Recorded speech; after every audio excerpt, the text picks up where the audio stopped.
안녕하세요. 지혜 1번지에 오신 것을 환영합니다. 이번 영상에서는 은퇴 후에 경조사에 가면 안 되는 현실적인 이유에 대해 알아보고자 합니다. 구독과 좋아요는 무료이니 한 번씩만 꼭 눌러주시면 감사하겠습니다. 많은 사람들은 직장에서 형성된 관계가 은퇴 후에도 계속될 것이라고 기대할 수 있다.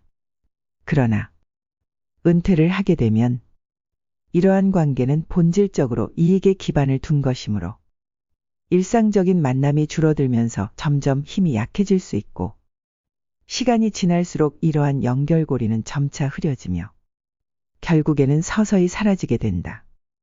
이는 은퇴 이후 인간 관계의 본성에 대해 자각을 촉구하며 관계 유지를 위한 새로운 접근을 모색하는 계기가 될 수 있다. 수많은 한국 사람들이 따뜻한 인간관계를 중시하는 감정으로 인해 은퇴 이후에도 경조사 참석과 같은 사회적 행사에 계속 참여하게 되고 이러한 행동은 미래를 대비하는 투자라고 여겨지기도 하지만 실제로 이러한 활동에 투입된 비용 대비 회수되는 금액은 그들이 평생 지출한 액수의 절반에도 미치지 못하는 것으로 알려져 있다. 이로 인해 은퇴 후에도 계속되는 이러한 경제적 투자는 가끔 부담으로 작용할 수 있으며 이에 대한 보다 신중하고 고려 깊은 재정 관리가 요구된다. 은퇴 후에 경조사를 알리면 친인척이 아니라 단지 사업이나 이해관계로 연결된 사람들이 소식을 듣고도 관심을 보이지 않는 경우가 많다. 중요한 점은 은퇴한 후에도 직장 시절과 같은 방식으로 경조사에 참여하고 부조를 계속할 경우 상처받고 경제적으로 힘들어질 위험성도 크다는 것이다. 내 자신은 여전히 직장 다니던 시절처럼 경조사에 충실히 참석하고 부조를 하고 있지만 모든 사람이 나와 같은 마음을 가지고 있지는 않다는 것을 알고 있다.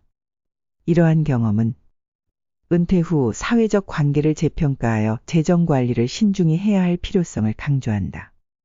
경조사에는 꼭 참석하지 않고 금전적인 지원을 보내는 것도 충분히 허용되며 은퇴 후에는 자신의 노후 준비에 집중해야 하기 때문에 이는 효율적인 선택일 수 있다. 과거에 다녔던 회사의 동료들과의 교류는 대부분 과거의 회상에 머물러 새롭거나 현재의 나에게 도움이 될 내용이 포함되어 있지 않을 수 있다.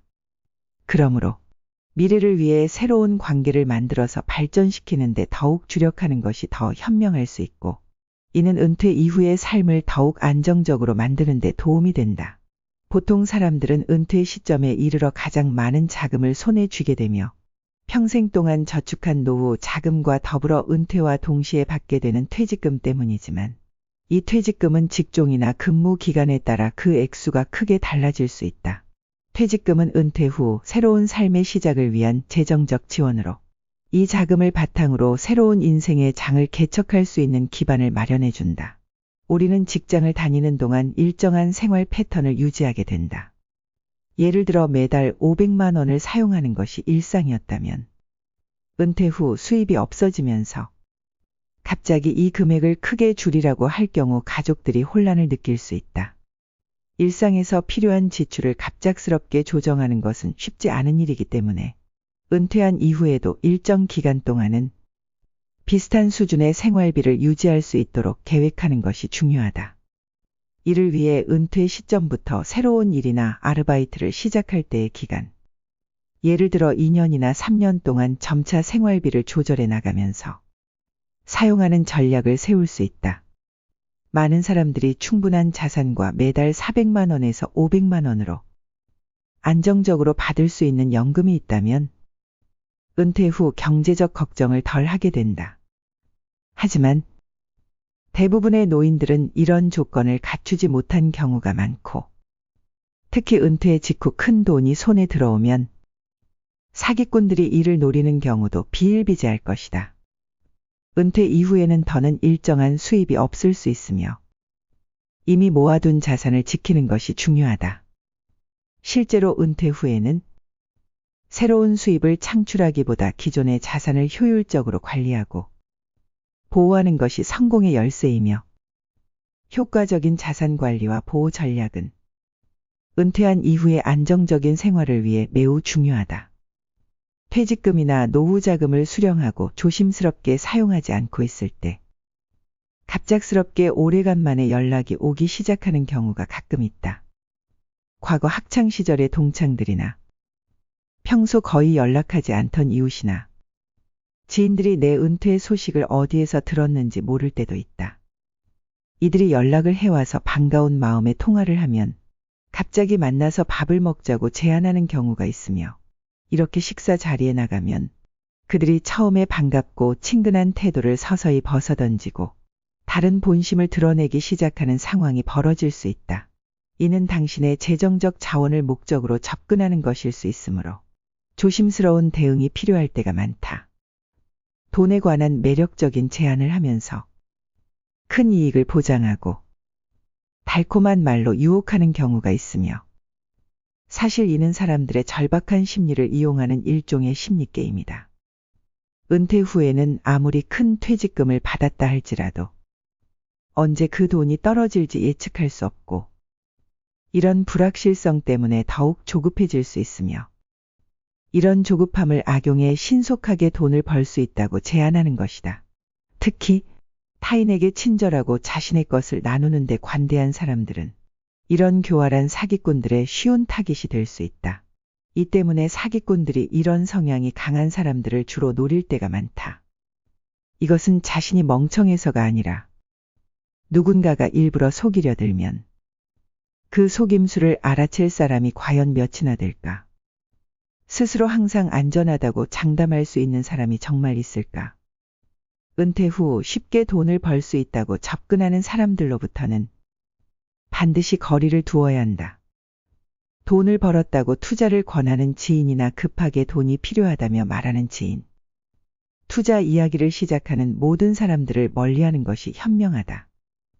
이와 같은 유형의 인맥 또는 방송 프로그램도 되도록 시청하지 않는 것이 좋다. 절대 급하게 서두르지 마시고 잠시 시간을 갖고 천천히 계획을 세우며 작은 금액을 모으는 것이 힘들더라도 큰 금액을 잃는 것은 아주 순식간에 일어날 수 있다. 젊었을 때는 재정적 손실이 있어도 시간이 있어 다시 만회할 기회가 있지만 50대 이후에는 한번 큰 위기를 겪으면 그 상황에서 회복하는 것이 훨씬 더 힘들어진다. 연령이 들수록 더욱 신중하게 인간관계를 맺는 것이 중요하고 누구와 깊게 교류할지 신중히 결정해야 하며 특히 재정적인 면에서 더 안정적이려면 주변 사람들을 선택할 때 더욱 주의를 기울여야 한다. 이런 방식으로 접근하면 재정적으로도 안정을 기할 수 있는 근거를 마련할 수 있다. 사람을 신중하게 선택하여 친구를 만들어라. 는 조언은 첫 듣기에는 다소 차갑게 느껴질 수 있으나 조금 더 깊이 생각해보면 이 말은 매우 합리적인 지침이 된다. 예를 들어 길을 가다가 놓고 간 음식을 함부로 섭취하면 건강에 해를 끼치듯 모르는 사람과 함부로 관계를 맺으면 위험한 결과를 초래할 수 있다. 이처럼 음식을 선별하는 신중함을 사람들을 만날 때도 발휘한다면 좀 더 건강하고 안정적인 인간관계를 유지할 수 있으므로 우리는 더 나은 사회적, 정서적 환경을 조성하는 데 일조할 수 있다. 일본의 은퇴 계획 전문가가 주장하는 바에 따르면 인생의 후반기, 특히 60세 이후에는 은퇴형 인간관계로 전환하는 것이 바람직하다. 이러한 변화에서 가장 중요한 요소는 타이밍이다. 최소한 50대 중반에서 60대 초반 사이에는 새로운 사회적 연결을 형성하기 시작해야 한다는 조언이고 인간관계 구축은 단기간에 이루어지는 일이 아니며 마치 나무가 물을 필요로 하듯 우리 주변의 사람들도 꾸준한 관심과 애정이 필요하다. 이러한 지속적인 배려와 교류를 통해 안정적이고 의미 있는 관계를 만들어 나가는 것이 중요하다. 이는 인생의 후반기에 있어서 안전하고 충족된 삶으로 이행을 도울 수 있는 결정적인 토대를 마련해주며 인연을 찾는 과정은 특별한 장소에 헤매 있지 않다. 일상 속에서 가장 익숙한 곳, 바로 우리가 살고 있는 지역에서 인연을 만날 기회는 풍부하다. 직장 생활 중에는 바쁜 일정 때문에 우리 주변을 자세히 살펴볼 시간이 부족할 수 있지만 은퇴 후에는 시간의 제약이 줄면서 자신이 거주하는 장소에서 더 많은 시간을 보내게 된다. 이런 시간들이 바로 우리가 살고 있는 곳을 더 깊게 탐험하고 주변 사람들과 깊은 관계를 맺을 수 있는 좋은 기회가 되며 우리가 사는 곳을 라이프 타운이라 칭할 수 있는데 이는 단순히 거주하는 장소 이상의 의미를 갖는다.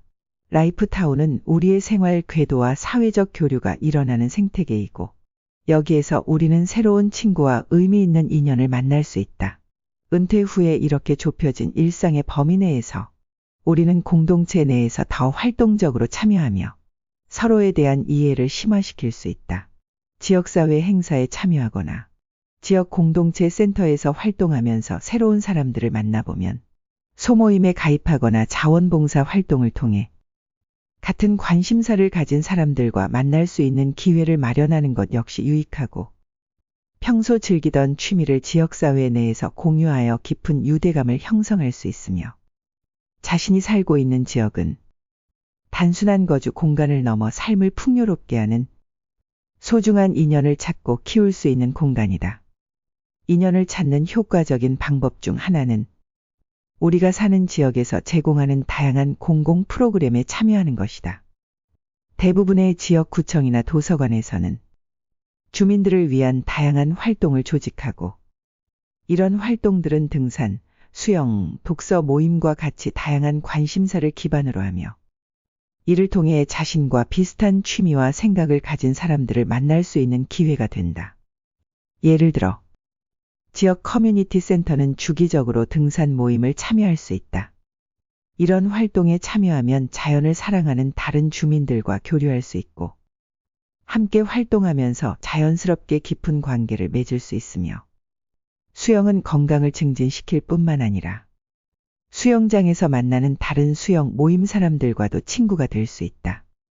도서관에서 운영하는 독서 모임도 매우 좋은 선택이다. 책을 읽고 그 내용에 대해 의견을 나누는 것은 지적인 대화를 통해 서로를 더 깊게 이해할 수 있는 기회를 제공하고 이러한 모임들은 특정한 주제나 장르를 중심으로 구성되어 있으며 비슷한 취향을 가진 사람들과 자연스럽게 연결될 수 있다. 이외에도 커뮤니티 예술 프로그램, 요리 수업, 운동 등 다양한 활동이 있으므로 자신의 관심사에 맞는 프로그램을 찾아 참여함으로써 새로운 사람들을 만나고 경험을 공유할 수 있다. 이러한 방식으로 주변 환경을 적극적으로 활용하면 삶의 질을 높이고 의미 있는 인간 관계를 형성할 수 있다. 풍부한 인간 관계를 만들어가고 싶다면 지역구청이나 도서관에서 제공하는 다양한 커뮤니티 프로그램에 참여하는 것이 좋은 방법이고 이런 기관들은 가끔 등산, 수영, 독서 모임과 같은 다양한 취미 활동을 주민들에게 제공하며 이는 공통의 관심사를 가진 사람들을 자연스럽게 모아준다. 예를 들어 등산 모임에 가입하면 자연을 사랑하는 지역 주민들과 함께 시간을 보내면서 건강도 챙기고 새로운 친구들도 만날 수 있다. 또한 수영 강습에 등록하는 것은 개인의 체력을 증진시키는 동시에 다른 수영 모임하는 사람들과 교류할 수 있는 좋은 기회가 된다. 도서관에서 운영하는 독서 모임도 귀중한 사회적 교류의 장이 될 수 있다. 이 모임들은 다양한 책과 주제들을 다루고 참여자들에게 서로의 생각과 느낌을 공유할 수 있는 기회를 제공하며 같은 책을 읽고 그에 대해 이야기를 나누는 것은 서로의 관점을 이해하여 깊은 관계를 형성하는 데 도움이 된다. 자신이 좋아하는 활동을 즐기면서 비슷한 취향을 가진 사람들과 자연스럽게 만날 수 있는 환경을 만들 수 있으므로 이는 취미 활동을 공유하고 새로운 인맥을 쌓는 데 이상적인 방법이다. 지금까지 은퇴 후에 경조사에 가면 안 되는 현실적인 이유에 대해 알아보았습니다. 끝까지 시청해 주셔서 감사합니다. 구독과 좋아요, 알람 설정은 영상을 제작하는 데 많은 도움이 됩니다.